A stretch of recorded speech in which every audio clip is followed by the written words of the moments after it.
Well, we'll get started, and thank you all for coming. And like I said, I appreciate during especially week 6 how busy everything is and during report time and everything. So I hope that it will be meaningful and you'll get something from it. So the title for this session was An Introduction to Scope and Sequences. What I was going to do to start off with is I put together a little, just a little interactive activity. If you have a phone or if you've got a device, don't worry if on your phone or your device, if you scan, maybe not with your one, Andrea, but on your phone, if you have a smartphone, if you scan that, you'll get a little notification that looks like this, that says website QR code, open in Safari, and you tap on that. Karen, yours would work either.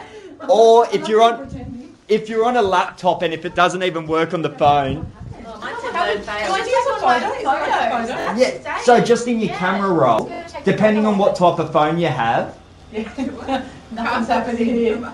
and you'll get a little thing that says open in Safari, and it will take you to a little Padlet thing that you'll see. It doesn't work in Samsung. Yeah, but if it doesn't work on your phone, you can just type in that URL link into Google. I've got a I've got the picture QR of girl and guy. Was that meant to come up? You're not meant to. You won't even let me do that. Yeah, but if you've got the internet on your device, if your phone doesn't work, you just type into your URL search bar bit.ly/GPS SAS1, and you'll get something up that looks like this. Beautiful ocean flat. Yes. Is that you in the tube? I can see? So then it's just asking you before we start, if you've got it on it, what is a scope and sequence and why is it important? So if your device worked, you can just type something little into that and it will just be like a type of little bit of a formative assessment to see what you know about it. Then at the end of the session, we'll come back and reflect on it at the end. So just a little thing to do. Yeah, that's what I mean. That's right. Because I added just to something nice, little easy activity that you can do. And it's one in your classroom as well, maybe not so much early stage 1, but with the older students as well, that it's a simple little activity that they can scan on the iPad as well, or on their laptop as well that they can go to. And that's why I had the URL link as well for those people on those devices that they can just search it in.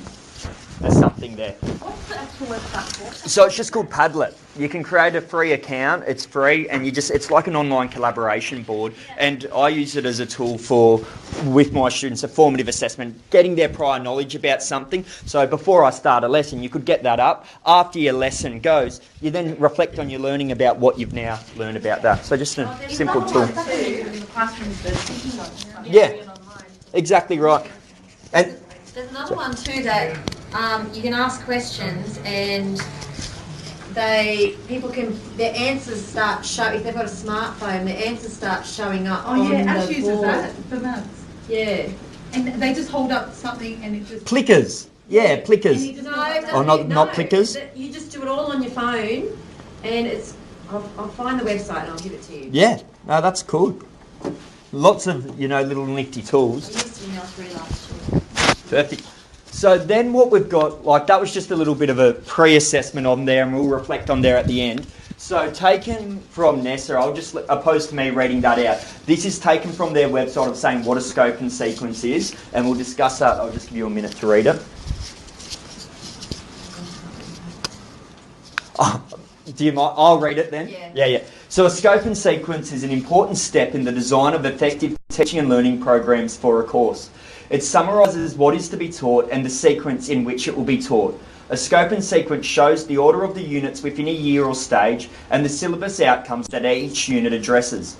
Generally, a subject scope and sequence planned for a year should be captured on a single page. Elements of a scope and sequence include the title of each unit, sequence of each unit for the year/stage, duration of each unit, syllabus outcomes in the codes, include in each unit, and any specific subject requirements and any additional information if required. So from the scope and sequences performers that I've put together, which we'll share later on, these are what the requirements are from Nessa, saying in our scope and sequence we need to have these requirements. So they're the mandatory ones of what we need to have, and what I believe as well, where it says that it's snapped onto one page, that it's a simple document that you can go look at for whatever key learning area that you're up to. You can see the outcome codes there, then you can go to the syllabus to create that unit of work there from it. For some subjects, there's some extra information required. So for English, you need to indicate in your scope and sequence as well the types of texts studied during the unit to illustrate how syllabus requirements are met. And for geography, you need to indicate when field work is to be undertaken in each stage. So they're the differing ones, opposed to, you've got the ones up the top there where it says every scope and sequence must have these things, but there are subject-specific advice with a focus on English and geography. The one there with science, that relates to Year 7 to Year 10, and the same one with the history work there. And what our goal is, and what my goal is, what I want to create here, is that there's consistency K-6 in all key learning areas in regards to scope and sequences. The documents are put together by everyone. It's not just one person putting it together, that every person on each stage or whatever their role has a contribution for the scope and sequences. They're stored in an online environment, so an environment where everyone can access at any time, and also they're fluid and adjust as needed, because sometimes with our scope and sequences there might be something that changes, but at least we've got our framework there where we might need to adapt it, because we might teach that scope and sequence that we put together this year, and we might be organising for next year, and after teaching it we might reflect and go, oh, we might need to change some of the things, or the outcome, we didn't get time to do those outcomes, so we might need to change and adapt. So the scope and sequences are a fluid document as well. So once you put them together, they might change a little bit. So putting a scope and sequence together. So our staff development day on term 3, we're going to get the whole day where you're going to be able to work in your different stages and putting a scope and sequence together. We're going to be starting with English for our first focus for our scope and sequences. Then I plan to have a meeting with each executive member, so then I can discuss with them a timeline of when we'd like to achieve for each one, so I can get their input on what would be an appropriate timeline. Say, English, have this done by this, and then maths, then science, have a discussion with them. So you'll find that information out on staff development day about the timeline of completion.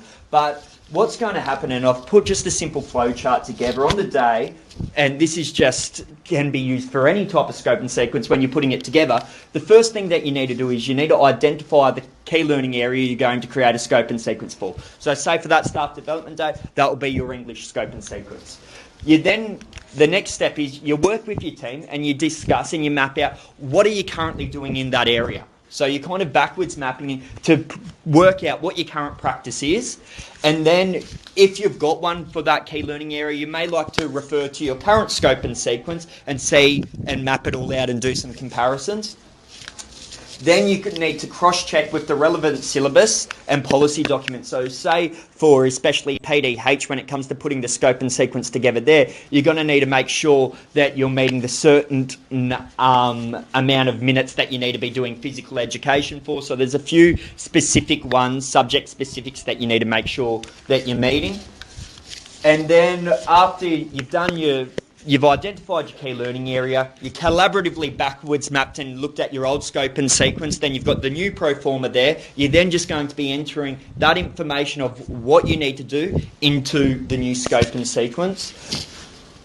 And I'm going to show you what the new scope and sequences look like in a second, but that's just a simple guide to help and assist with backwards mapping and for you guys to work through on the day collaboratively.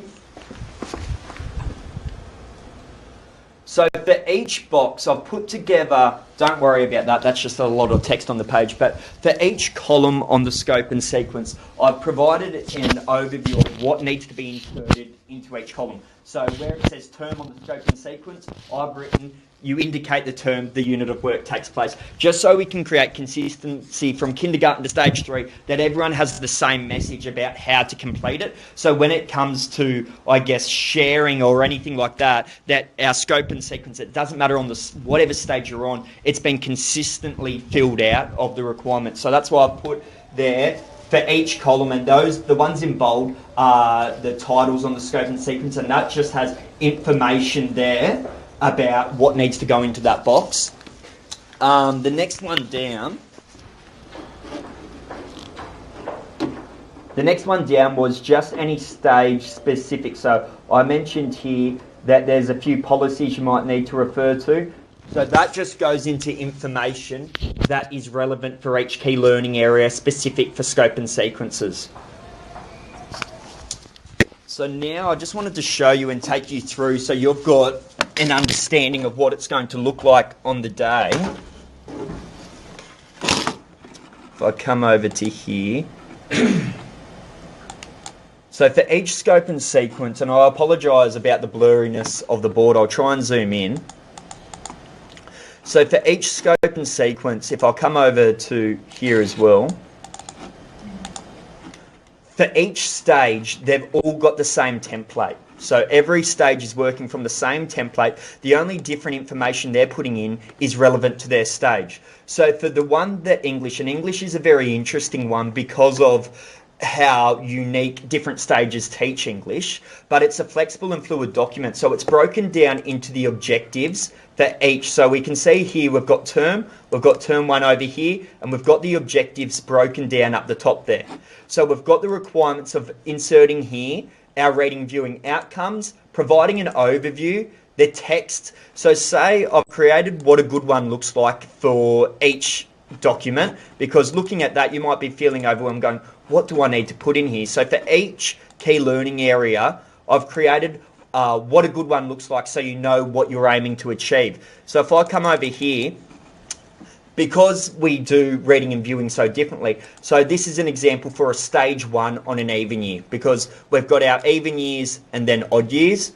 So even year here, you can see overview, that it's not a unit of work, it's not in detail. I can look, the outcomes are addressed here, the overview that there's modelled reading, guided reading, minimum of 3 times per week, L3 pedagogy, and independent reading. Comprehension, refer to Super 6 scope and sequence located on the Schools Team Tribe. The texts that are used, various, refer to reading and read to program, because you can't put every little bit of detail in there. If you've got another document that's already created that has the information, and what it states up here is that you need to go, please refer to that specific thing. You can't just say, please refer to a random place. It's got to exist with what you're doing.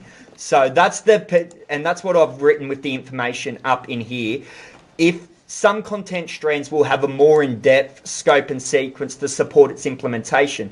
If this is the case, it will be specific and state, please refer to, depending on where it's stored. So say with spelling, you're not going to have term 1, week 1, in this one page you're going, you're doing psh and churt and work. That's going to be too much information. This is just a one-page snapshot. But what we need to ensure is that we still have that spelling outline of term 1 to term 4. So what I've put together, depending on how different stages have, is, if I scroll down here, is there's a handwriting more in-depth scope and sequence. So if different stages already have that, they would just put, please refer to this certain thing. But if they don't have it already, they would just insert it into this table here where it's a more in-depth. So you've got the snapshot of it up the top here for saying focusing on handwriting and using digital technologies.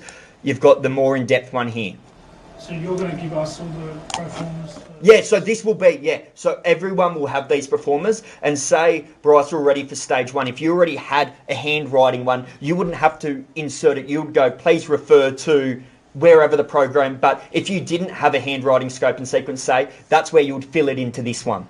Where it's got your even year and odd year. This one's just to showcase you of what it would look like. It's not relevant to any stages here. I've taken it from what I've done previously just to show you what it looks like if it's filled out. So then scroll down, a grammar, punctuation and vocab scope and sequence. G just stands for grammar, P for punctuation, but showing when it takes place.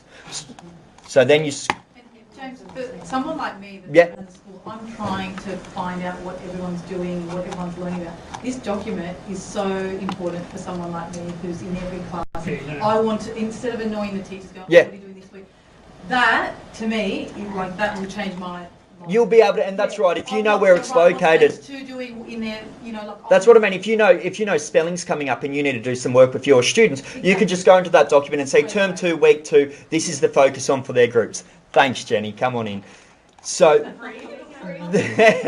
then this document, so for each one, for each key learning area too, there's an outcome overview. So when you're working with your team, you can cross-check with the outcomes. So what it's mapped out here, term 1 to term 4, even years, that's what the E stands for, then the odd years. So I've mapped out, I've only done an example for the even year here. I've mapped out my outcomes to show when I'm meeting them as well. So that page there is for you to use to make sure that you're meeting all the outcomes. The X just goes into when you're indicating that you're meeting that outcome. The reason for this one, that these ones, speaking and listening, writing and representing, reading and viewing 2, haven't been met, is because that's when those ones would get down in the odd year, in the second year of stage 1, unless you plan with your stage otherwise and you think it needs to be relevant there. This is just an example of showing you what the English one would look like.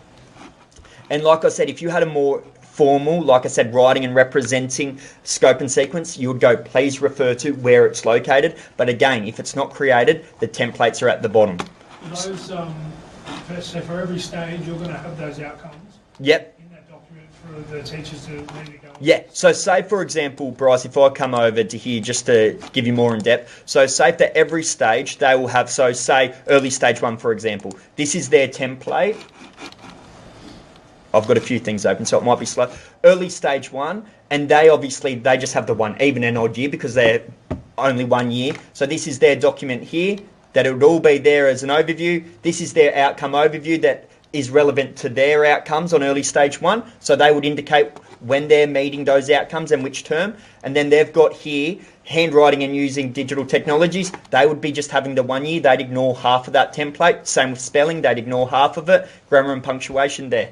So then if we came over to, if I close that one, and we came over to stage 1, the only different thing with stage 1 is it's going to have the stage 1 outcomes down the bottom there, and you've got an even year and an odd year. That's the only difference, because the stage 1's the 2-year cycle. So you're mapping out.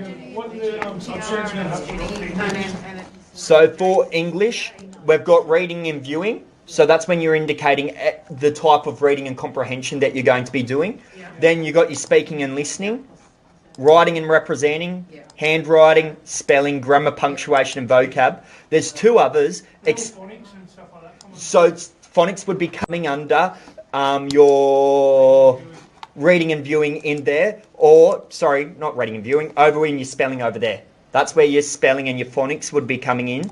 And there's also 2 other objectives, expressing themselves and reflecting on learning. But like it says here, they'll be integrated where relevant, because you're going to have reflecting on your learning in all of your objectives. So they don't need an explicit unit on just reflecting on your learning, because that would be integrated throughout. So that's just an overview of the English one, of how that will be filled out.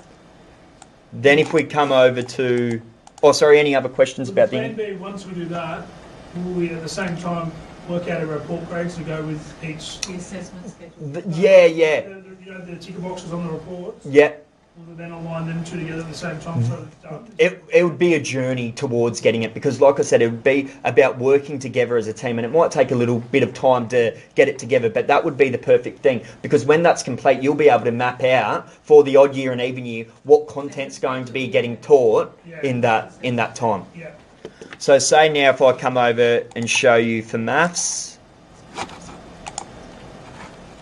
GPS.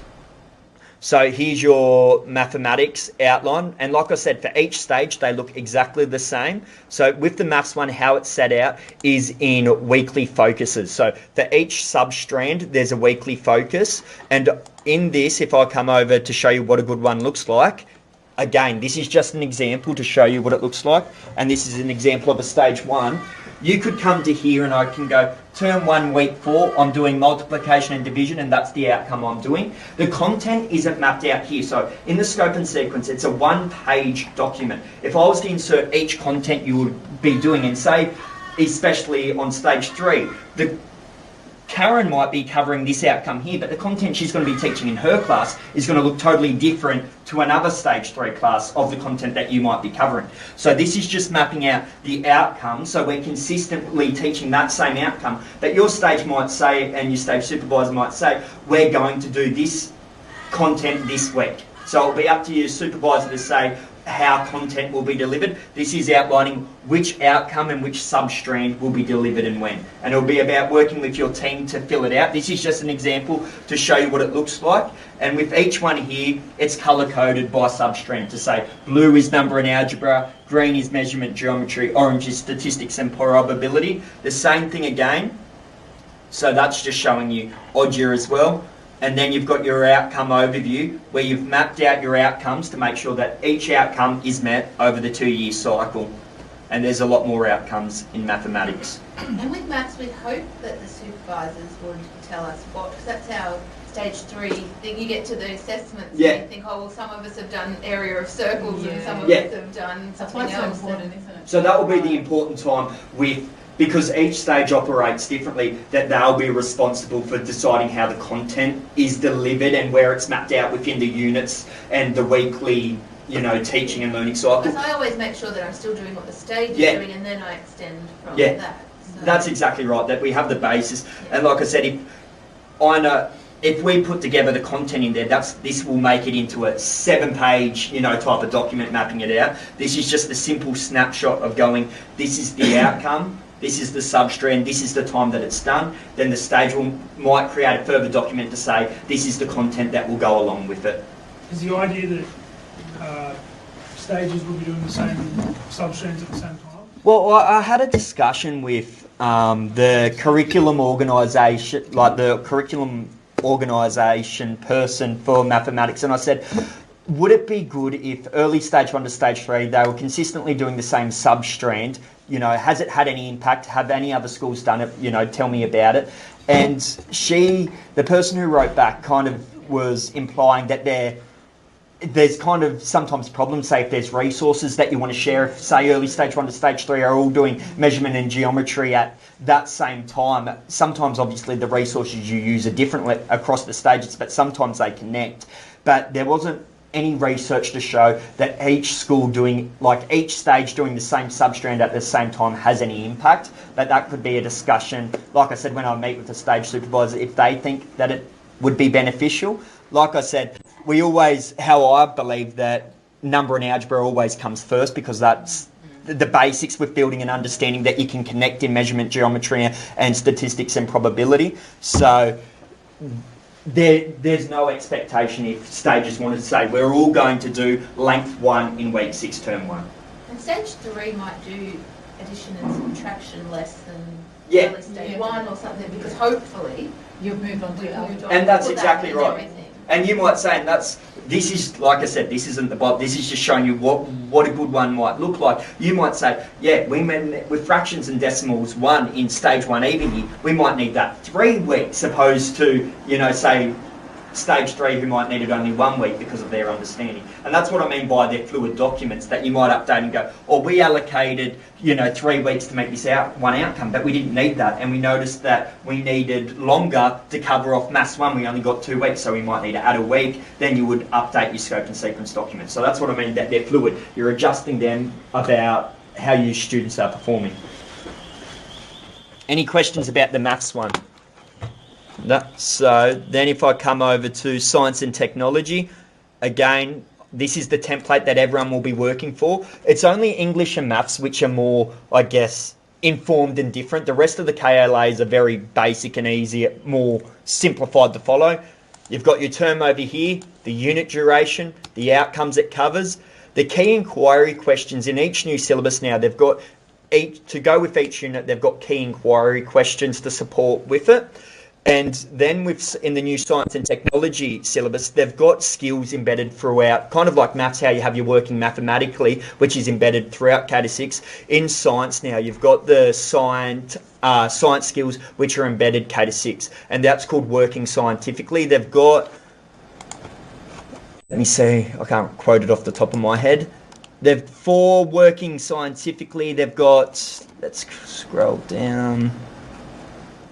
the two names of them are working scientifically and design and production, and then there's sub-skills within them. And we're required to show in our science scope and sequence within our unit of 1. So say for this stage 1, in term 1, these are the outcomes we're covering. These are the key inquiry questions and skills, and this is the content strand, living world, and the unit of work to go with it is called Watch It Grow. Say, obviously, with some of our units, you might not have a unit of work to go with it yet. So you mightn't have a unit title, but you would put in there to be made. Because a lot of our units, to start off with, they're going to still need to be developed because we've had a lot of new syllabuses and changes and we mightn't have the units there. So if that was the case, you still need to map out when you're going to do those outcomes and that, but you might have the unit of work, unit to be created. But at least you can still refer to that scope and sequence and go, we've mapped out our outcomes and we know when we need to teach it. So with this one again, even years, odd years, and then you've got your outcome overview here. That's broken down into the different content strands of living world, material world, physical world, earth and space, digital technologies. So that's the science one and how that looks. Is there any questions about that one? So that, like I said, it's basically just taking the syllabus and putting all the outcomes into the Performer to map it out. Then if we come to the geography and history, very similar. I'll just show you an example of a geography one. So this is the template for the geography one.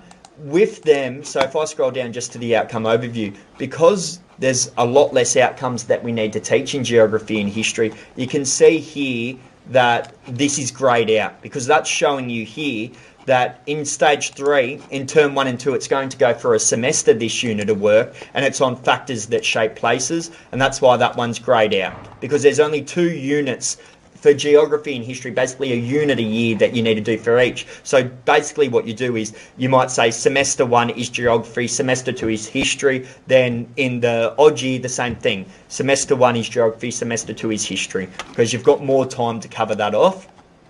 And again, that's just showing you and mapping out when the outcomes are getting taught. Same, that's just the history one showing the difference. Then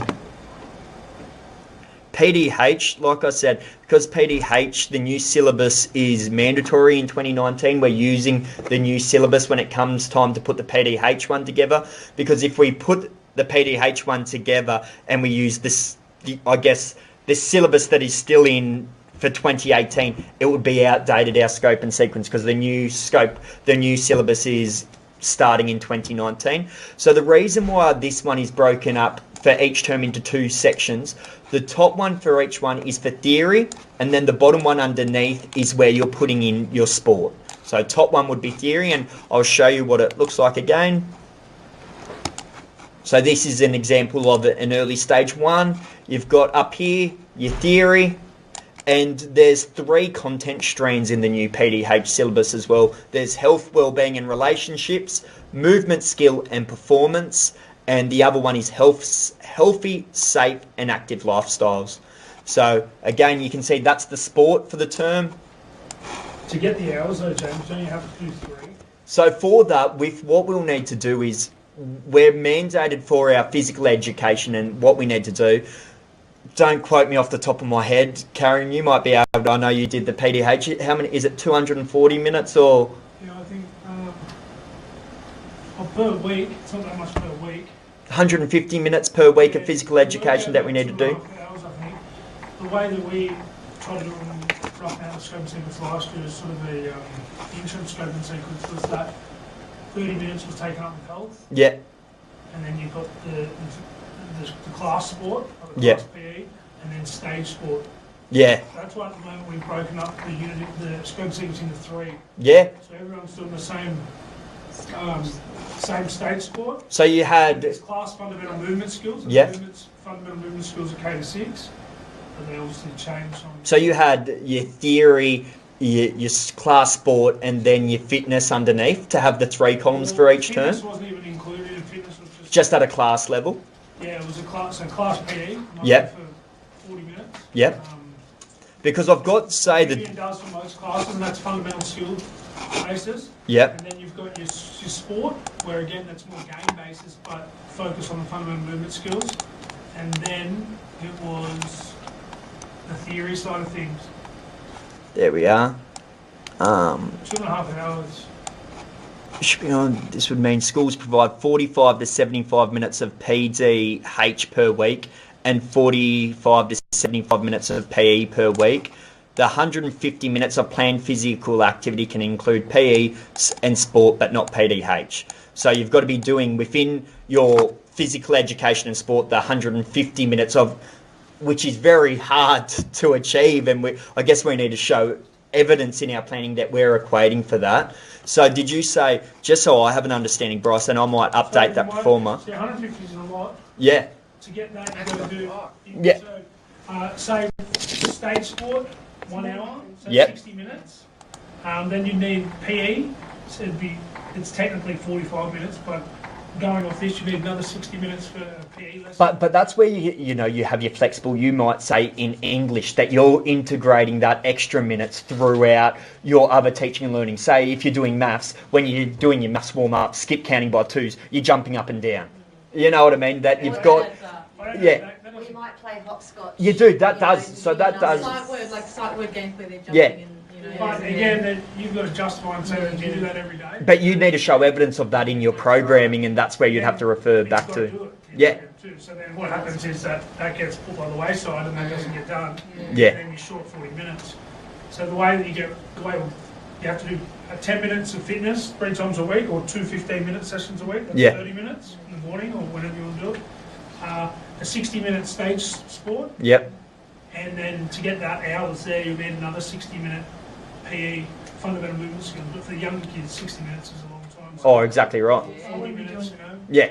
And that's what I mean. And that's where you take, and that's why I say, because when you look at the hours, how they say, in their NESA pie chart of going, this is how many hours you need to do, but actually putting it in to say the 150 minutes. And that's why in the past we've had our PE and our fitness of just saying, and then those extra minutes, it's just integrated in your own teaching. You need to show evidence of 30 minutes a week in your teaching of equating to that, because being outside of the classroom and organising 150 minutes a week, that's a massive time. Just we've seen in your maths program as every maths lesson there's a 10-minute ignition game or skip counting though. Yeah. And if you're registering every lesson where the ignition was 10 minutes of skip counting, then you can say 50 minutes.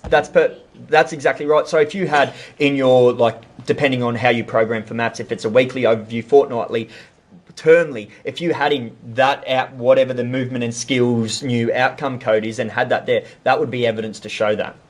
So that will be, I guess, a discussion of what we need to have. Maybe with dance and linking, creating dance and PE at the same time as the two in one. So with your scope and seek, I'll have to have a look, because I might add the 3 columns to each term then. Yeah. It was just a trial. Yeah. We looked at a few other schools that were similar sort of thing. We used the units that were created from the department. Yeah. The suggested units. Some of those units delivered programs and others are still waiting. Yep. But the idea was that if the states didn't have the unit, that they used the outcome. Yep. And then work together similar to this to come up with lessons or a sequence of lessons that would meet those outcomes. Perfect. So I'll add, and that's good feedback from this, so I can have, when it's time to complete the PDH, that there's the 3 columns for each term to show that separation of, you've got your theory, you've got the stage sport, but then you've got the physical education where you're doing your fundamental movement skills. You're looking at 2 hours, that's what you're looking at for those columns, and it's not not achievable. You can't do any exercise for 2 hours. Yeah, that's perfect. So I can put that in.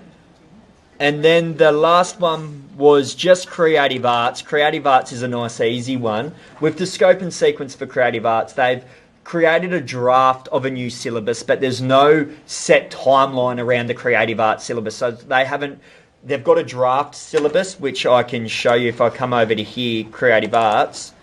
They've released a draft syllabus, which is here, which was released last year, but it's still in draft syllabus for consultation. So they haven't got a date on when they would like this in. So we're still going to be working from the old syllabus because a lot of things could still change from this one here.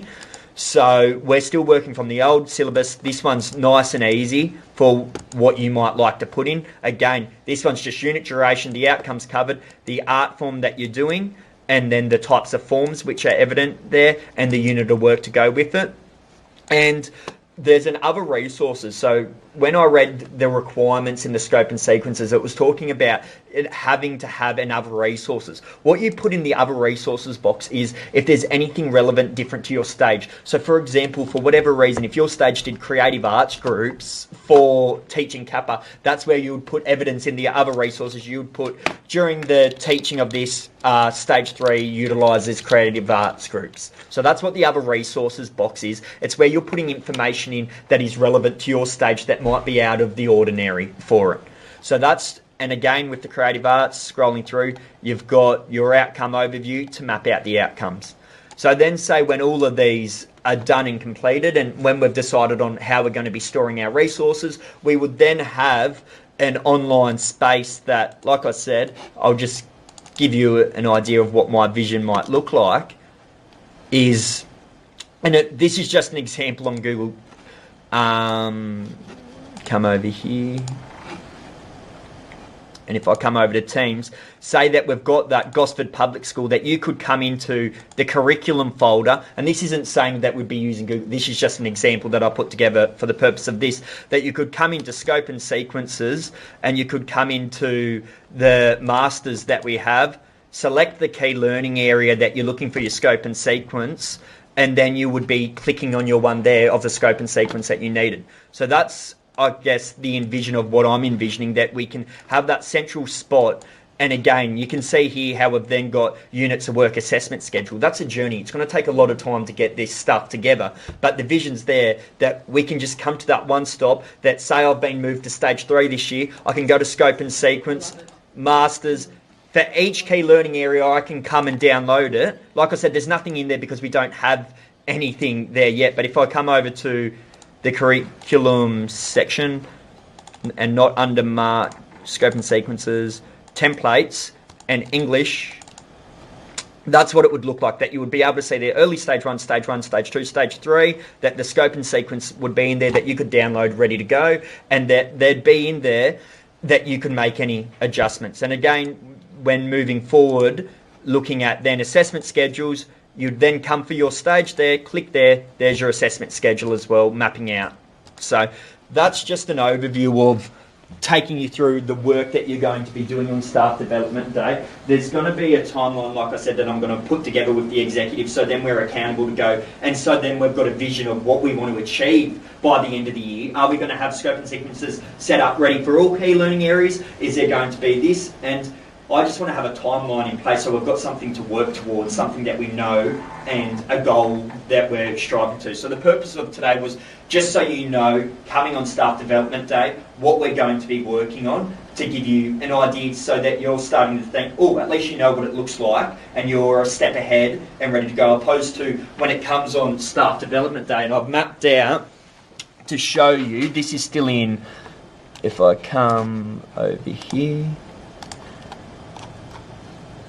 for our Staff Development Day on stage 3, it's going to look something like this, where we're going to come, we sign on in the morning, there'll be a normal welcome and housekeeping. I'll put together a short little presentation just going over, highlighting some of the stuff that I showed you guys today. Then you're going to be working in your stages for the rest of the day. So I was really big for trying to push an organising time where you can collaboratively work together, because that's when we get, and as in stages, we don't always get that time. It's often, say if there's a stage meeting, there's admin things we need to get done or anything like that. Really getting the time to collaborate and work together in your teams to focus on curriculum, which is really great, that there's going to be that whole day there from approximately 10:15 onwards that you're going to get to work on your team, discuss and share your ideas and map out and start working towards getting things done. And then it will be me about, I'll be working with all the stage leaders and all the teachers on getting those documents together. So then we've got it going. That's everything I wanted to go through. Is there any questions?